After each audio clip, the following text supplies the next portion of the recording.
dia! Bem-vindos a mais um podcast de Meninas Literárias. Tudo bem com vocês? Hoje a gente vai falar sobre o livro Bons Dias, de Machado de Assis. Vamos falar um pouquinho sobre os personagens. As crônicas possuem variados personagens, reais e fictícios, mas o principal personagem é o autor delas, pois Machado de Assis as assinava com o pseudônimo de Boas Noites. O narrador das crônicas narrativas é o seu autor, isto é, o personagem Boas Noites, que se confunde com Machado de Assis. É, portanto, um narrador-personagem extremamente crítico que analisa os fatos e os costumes de seu tempo. As 39 crônicas do livro Os Bons Dias falam de diversos assuntos relacionados aos anos de 1888 e 1889. A primeira delas é datada de 5 de abril de 1888, já a última de 29 de agosto de 1989. Umas são narrativas, outras argumentativas. De qualquer forma, apresentam traços realistas, a inconfundível ironia machadiana, além do diálogo com o leitor.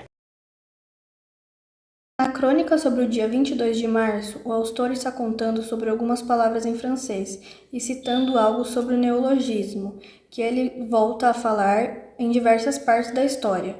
E ele fala também que ele é um homem cheio de dúvidas, pois na crônica ele fica assim perguntando sobre diversas coisas, principalmente sobre uma palavra em francês, que ele tenta achar a tradução para português, mas no final ele diz que não tem como encaixar, pois a palavra já existia.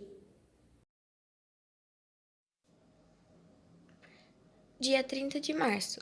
Várias questões graves se debatiam, como a da farinha de Pernambuco e da moeda. De relance, faz lembrar de um caso de um sujeito que perguntou a uma senhora sobre sua casa, e ela responde que aquele era o buraco que morava e era o que lhe restava. O homem acendeu o cigarro na calamidade particular, e no livro dizia que acender 2 ou 3 charutos na calamidade pública, mas em alguma parte se hão de acender os charutos. E deu o exemplo de vender galinha com preço baixo, ou doar é um ato de caridade, desapego e misericórdia. E o autor dizia que não tinha nenhuma libra esterlina no bolso, e que não se julgava ao ponto de opinar é que via pouca estética. Um velho amigo achava este modo de ver absurdo. O autor se perguntava por que outros países tinham sua moeda e eles não tinham sua moeda batizada. Imaginava como seria a moeda e o nome dela. E dizia sobre um mesquita, que não sabia se ele era magro ou gordo, mas que para lastimar uma má pessoa não é preciso conhecer suas aparências físicas. A crônica 20 de abril tem como principal foco o estudo das línguas e a sua diversificação entre Portugal e França. Segundo o narrador, com base nesses estudos, nós não perdemos nossos traços culturais, como etnia, paciência e até mesmo ilusões. O estudo das línguas é algo muito difícil e complexo, por isso, nós podemos errar, mas ainda errando, a gente aprende.